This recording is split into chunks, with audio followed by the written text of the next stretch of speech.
Welcome to Brother, the Masonic podcast with Neil Thomas Allen and Taz Bachu.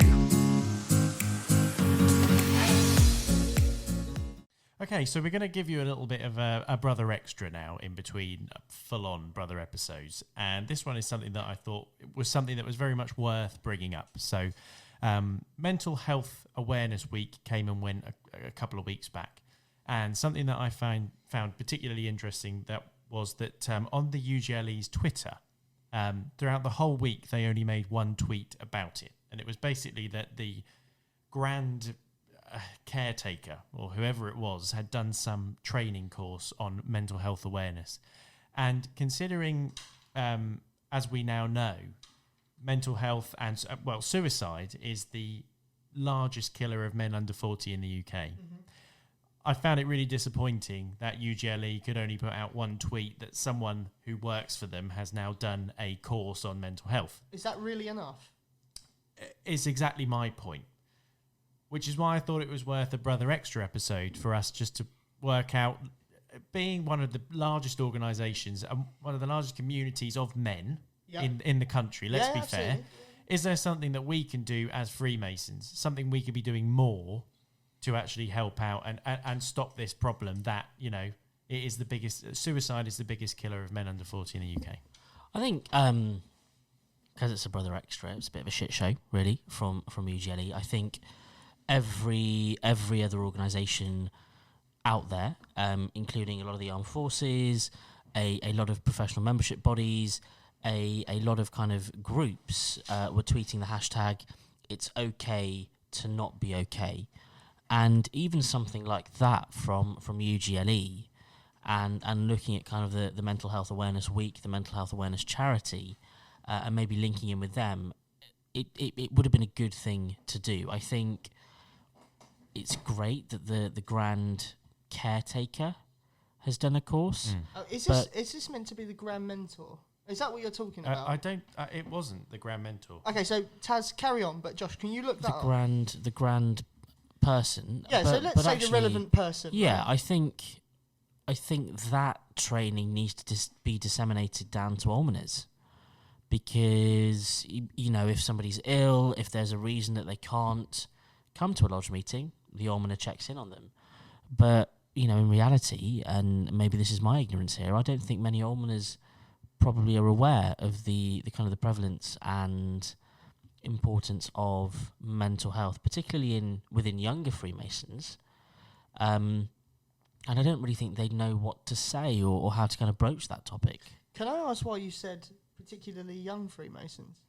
I'm just curious. Yeah. So I think I was reading a study at work, and actually stress and certain kind of certainly some kind of mental health issues, because of the nature of younger people, so millennials, Generation Z, people that are always on the go, people that are always kind of going and doing stuff.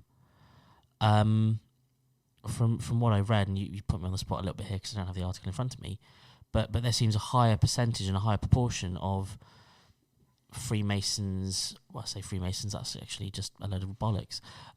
A higher proportion of young men okay, who are struggling to either communicate about mental health issues, who are perhaps not aware that they may have things like anxiety or depression, and it's kind of common practice amongst blokes to just bottle feelings up. Now, that's not to say that older people. It's not just young people. No. It's not to say that older people don't have those feelings. But if you think about some of our earlier episodes, particularly in places like London, a lot of people move into London that perhaps don't have that family support network, don't have people there that could say, mate, are you okay?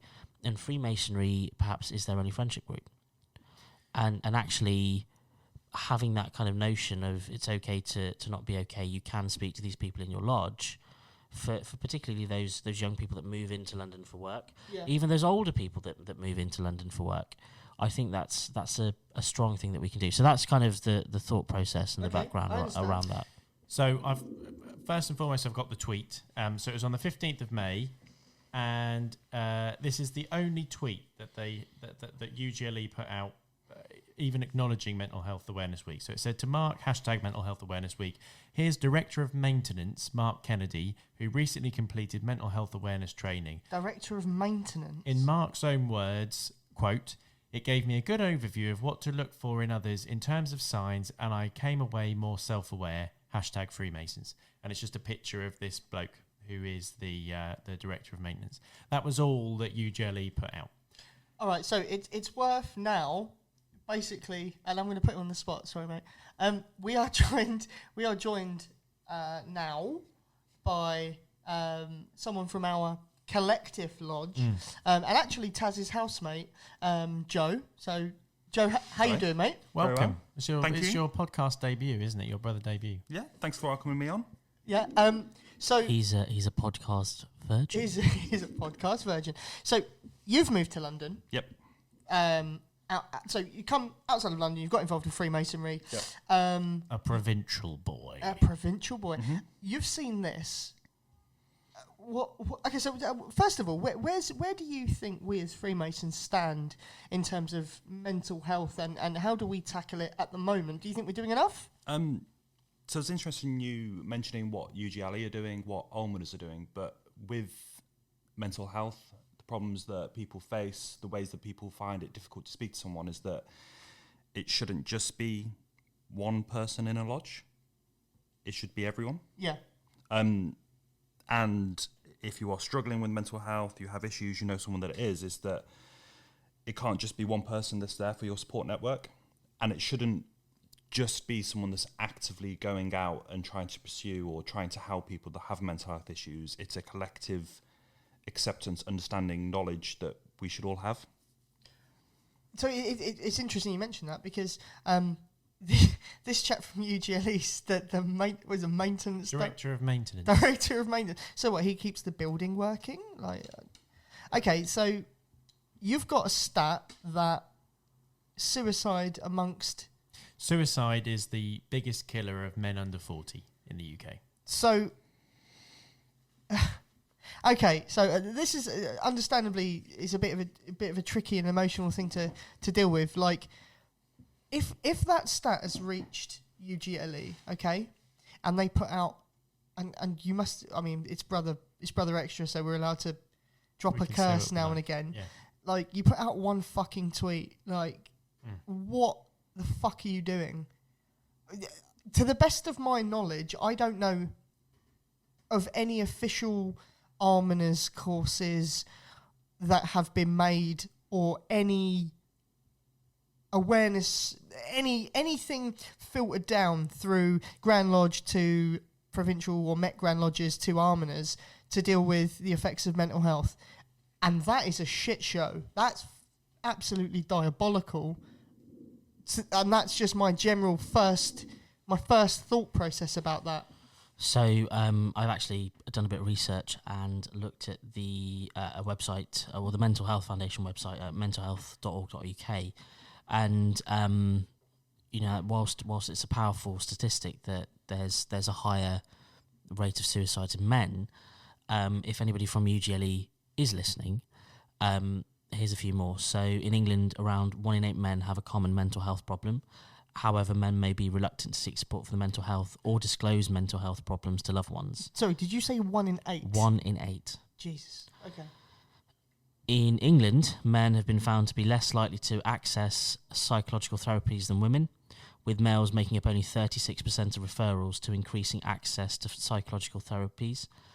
Men may also be less likely to disclose their mental health issues to family members or friends, and more likely to use potentially harmful coping methods, such as drugs or alcohol, in response to distress. In 2017, 5,821 suicides were recorded in Great Britain. Of these, 75 were males, and it represents the largest cause of death for men under 50.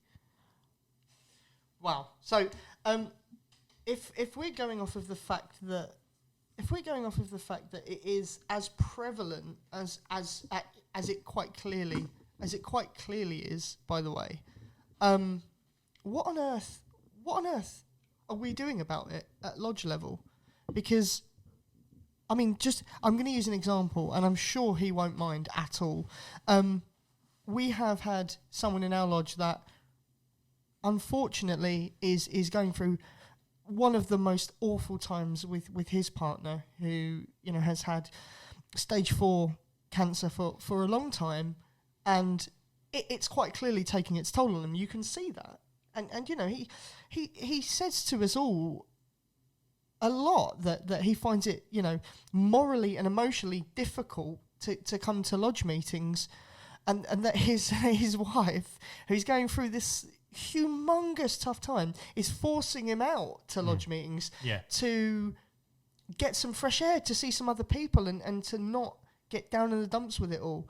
What are we doing from an official standpoint? Because, to be fair, that we mustn't be the only lodge that has this. We mustn't be the only lodge which has a member that's going through a shit time.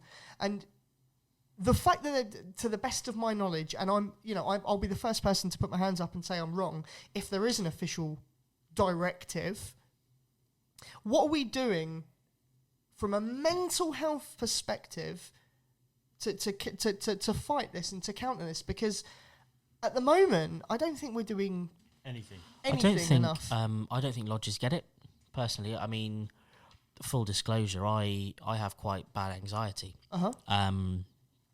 Which for me it was diagnosed nearly 2 years ago, and I got signed off work because I had a panic attack and I fainted. And you know, my Freemasonry suffered at the time. I didn't go to a variety of lodges, and I didn't go to many kind of chapter meetings. And there was a difference of approach. I think some people were genuinely, where are you? You've dropped off the face of the earth. You people being some of them. Whereas others were kind of just like, well, he can't be bothered to turn up. He must have other stuff on. Life must be happening. Let's just leave him to it. Okay. And I think from a Freemason's perspective, there needs to be education on some of the signs, some of the kind of the triggers or the things to look out for. I mean, there's a number of kind of websites and organisations that help. But I mean, they were harping on about GD bloody PR for years and years and years. And you had even the most technophobic members of lodges understanding what that meant. They should do a hell of a lot more Doubly the amount for kind of mental health awareness. Likewise, you know, with we covered it on, I think it was an extra or a podcast where we spoke about the trans community and actually how there's a hell of a lot more acceptance of LGBTQ plus members in both male and female Freemasonry. That's great, but actually this is something that isn't perhaps limited to a select group of people, isn't perhaps limited to, you know, a particular level or an age group. It's something that's actually universal. And, you know, we haven't spoken about it. We've obviously spoken about mental health in men, but there's also obviously different mental health issues that come through a lady's lifetime above and beyond, you know, the kind of the anxiety, the depression, the stress. There's also postnatal depression. There's all types of things that I don't think either of the organisations, and again, correct me if I'm wrong, I don't think there is a party line on this is how we deal with it, this is how we support, these are the people that you can refer these individuals to. So, Joe, you work in a particularly high-pressured industry in the financial services sector. Kind of, yeah. Obviously, that's a quite a high-pressured environment as well, and I imagine it can be particularly stressful at times. It's also a particularly prevalent industry in Britain, you know, from the way things are going with Brexit, no deal planning and all that kind of stuff. It's the thing that the government is so keen on protecting. So it's obviously, this is the most important thing to Britain at the moment in keeping the economy going. do you think that, considering how high pressured and stressful it can be, do you think that enough is done in this sector, which is apparently keeping Britain going, to look after people's mental health? So there's definitely been a change in the organisation that I work for that is trying to support colleagues. So we now have the likes of mental health first aiders, something that's quite new at work, something that's still trying to like develop out what that's going to be, how they're going to approach people, how they're going to speak to people, what events, support, etc. they need to do. But just being aware that the organisation that I work for is conscious about mental health is quite a good step. Yeah. That there is people that we can speak to, there are people that we can raise our concerns with.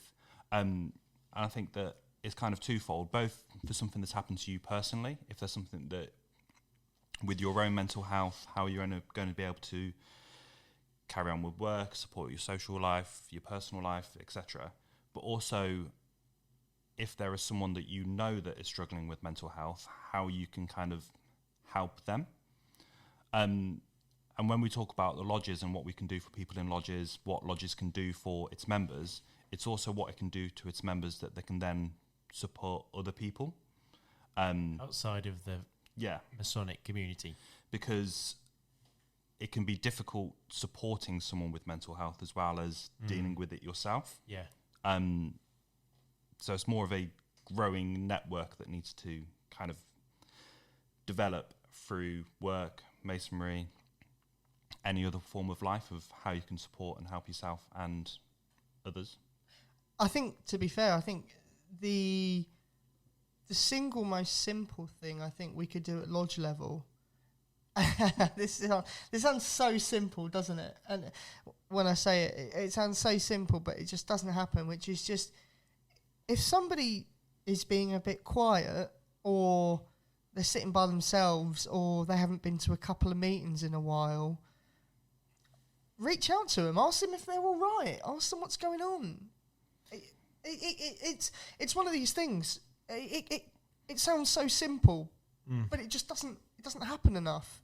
Do you know, it makes me think of something, and I don't want to go into too much detail because I don't want to ruin anything for anyone else, particularly those present. Yeah. But in an order that you and I are both in, the OSM, there are 4 people in the lodge whose job it is to look after check everyone up else. on others. Yeah, and absolutely. they are delegated a list of members of the lodge, for want of a better word. Yep. Who their job is to make sure they're all and right. check up on them and just see if they're okay.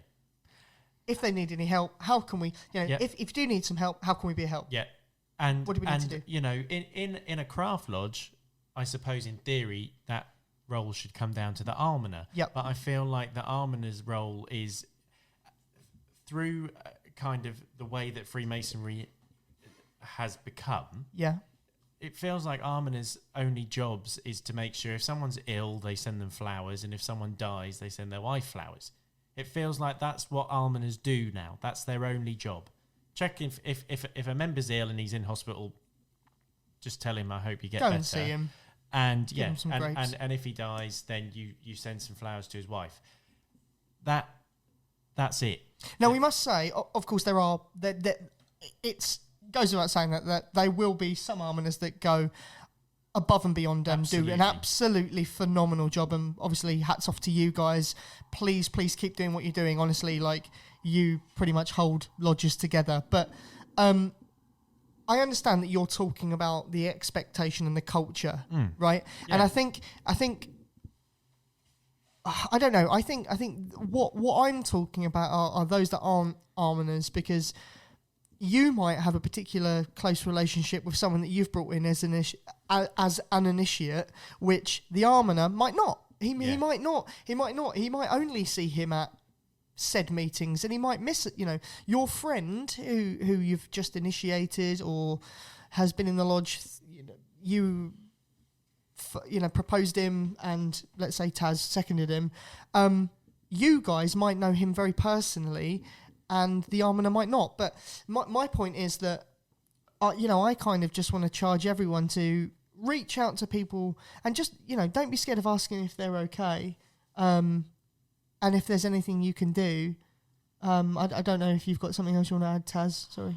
I've got a list. Okay, go I've for got it. a list. All I was going to say is that there's maybe somebody listening to this that perhaps is stuck, needs to talk to somebody. There's lots and lots of people that you can speak to. Obviously, you've joined an organisation where if you need to talk to anyone, they're always on the end of a phone. But if you find that they're not available, there's a few other kind of avenues and options available to you. So the first one is the Samaritans. They offer emotional support 24 hours a day in full confidence.